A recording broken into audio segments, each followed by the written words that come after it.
Jangan lupa subscribe YouTube channel Metro TV News dan jangan lupa nyalakan notifikasinya. Untuk mengonfirmasi terkait rencana pemanggilan, kita sudah bergabung bersama dengan Kabid Humas Polda Jawa Barat, Kombes Pol Erri Ajaniago. Pak Erri, selamat siang. Selamat siang, Martin. Iya, Pak Erri, pertama saya akan ke kasus kerumunan di Megamendung dulu, Pak. Bisa saya konfirmasi kepada Bapak untuk kasus saat ini sudah ditingkatkan menjadi penyidikan ya, Pak ya? Ya, sudah ditingkatkan menjadi penyidikan. Menjadi penyidikan, itu atas pertimbangan apa saja, Pak? Ya, dari hasil gelar perkara dari tingkat penyelidikan, ya dari pemeriksaan klarifikasi, kemudian penyidik itu melakukan gelar perkara. Nah, dari gelar perkara ditemukan suatu perbuatan melawan hukum, oleh karena itu penyidik meningkatkan dari penyelidikan ke penyidikan. Sekian.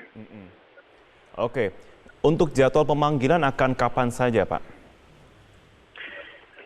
Yang sesuai jadwal, yang sudah terjadwal, itu nanti tanggal 1, tanggal 2, kemudian tanggal 8, dan tanggal 15. Nah, ini dari 15 orang yang sudah diklarifikasi dalam konteks undangan pada saat penyelidikan, itu diminta keterangan kembali ya dalam rangkaian penyidikan sekarang. Tanggal 1 ini kita memanggil lapor. Kemudian yang tanggal 2 itu perangkat dari Pemda setempat yaitu Kabupaten Bogor. Kemudian tanggal 8 itu penyelenggara atau yang mempunyai lokasi di sana. Ya.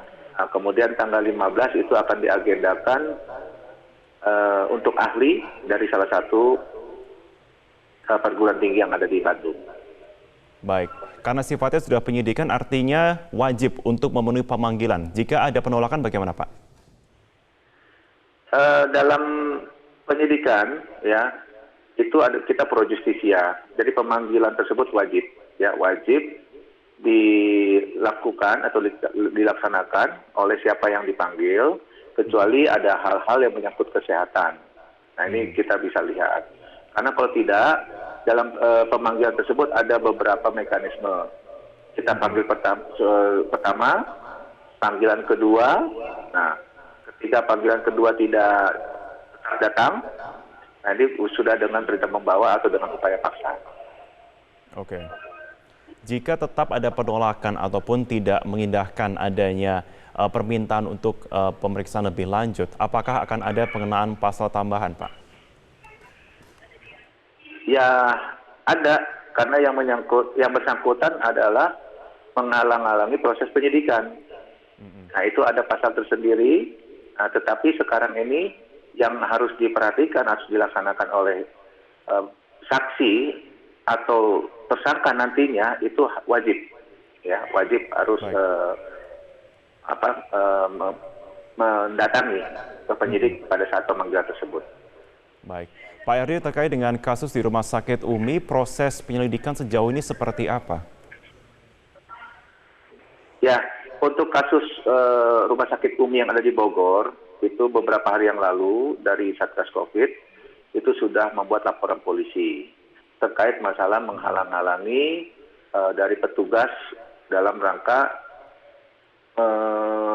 mengetahui adanya pasien yang pada saat itu diduga terpapar COVID. Nah, itu setelah ada laporan polisi, sekarang penyidik sedang melengkapi atau melakukan pendalaman dan mungkin dalam beberapa waktu ke depan ini akan kita panggil, terutama dari pihak-pihak rumah sakit. Oke, sejauh ini keterangan dari pihak rumah sakit, apakah akan memberikan klarifikasi atau memang ada pernyataan tertentu, Pak, dari hasil sejauh ini yang sudah dikumpulkan oleh pihak kepolisian? Penyidik konsen terhadap laporan, ya, yaitu terkait masalah menghalang-halangi petugas dalam melaksanakan tugas terkait masalah wabah penyakit menular.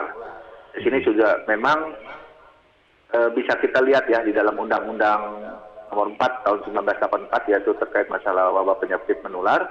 Di situ dikatakan ada pasal 14. Ada pasal 14 di sana mengatakan barang siapa. Ya barang siapa itu dengan sengaja menghalangi pelaksanaan penanggulangan Betul. wabah sebagaimana diatur dalam undang-undang ini, nah itu ada sanksinya. Jadi sekarang penyidik akan fokus mendalami tentang masalah yang terkait menghalang-halangi itu. Baik, Pak Yadi, kalau kita lihat ini cukup fatal juga kalau kita mengatakan bahwa ada dari pihak rumah sakit. Memang selain ancaman pasal dari menghalang-halangi dari proses penyelidikan atau penyidikan, ada juga kemungkinan lain yakni terkait dengan membahayakan warga sekitar akibat adanya ancaman kesehatan. Apakah ini bisa juga termasuk dalam ancaman pasal tentunya, Pak, jika terbukti bersalah? Iya, kalau dalam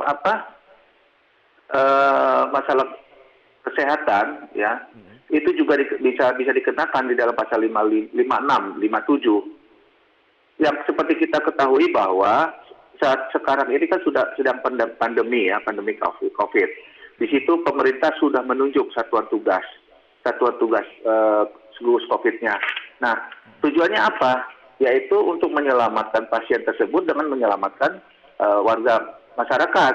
Nah, ini harus siapapun juga wajib menyampaikan, memberitahukan kepada satuan tugas tersebut. Karena apa? Satuan tugas tersebut itu kan dia akan mempunyai upaya penanggulangan wabah. Yang meliputi apa saja, yaitu penyelidikan masalah epidemiologisnya, pemeriksaannya, pengobatannya, perawatannya. Nah, kalau seandainya yang bersangkutan atau dari pihak rumah sakit tidak tersertifikasi, kemudian tidak melapor kepada Satgas COVID, nah ini kan akan membahayakan. Bagaimana sih proses perawatannya? Laboratoriumnya seperti apa? Bersertifikat atau tidak? Karena pemerintah sudah menunjuk Satgas COVID tersebut.